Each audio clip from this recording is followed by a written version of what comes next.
অপরাজিতা বিলে রাষ্ট্রপতির স্বাক্ষরের দাবিতে রবিবার রামপুরহাট ২ নম্বর ব্লক তৃণমূল কংগ্রেসের সভাপতি সুকুমার মুখার্জির নেতৃত্বে মাড়গ্রামে রামপুরহাট ২ নম্বর বিডিও অফিসের সামনে মহিলা তৃণমূল কংগ্রেসের উদ্যোগে ধর্ণা অবস্থান করা হয়।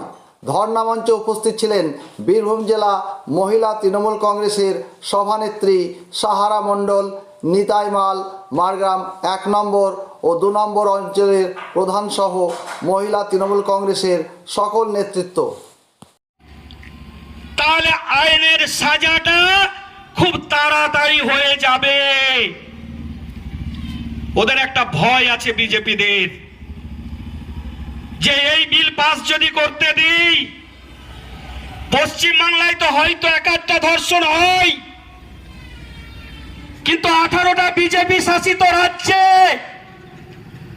প্রতিদিন প্রতি ঘন্টায় হয়তো ১০০র উপর ধর্ষণ খুন হয়, যেটাকে চাপা দেওয়া হয়, যেটার প্রচার হয় না।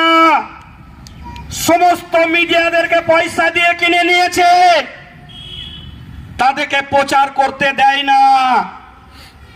আজকে আপনারা হাতরাস থেকে আরম্ভ করে, ওইনার থেকে আরম্ভ করে আপনারা বিভিন্ন রাজ্যগুলোতে দেখুন, যারা অন্যায় করেছে, যারা খুন করেছে, ধর্ষণ করেছে, তাদের কাউরি সাজা হয়নি।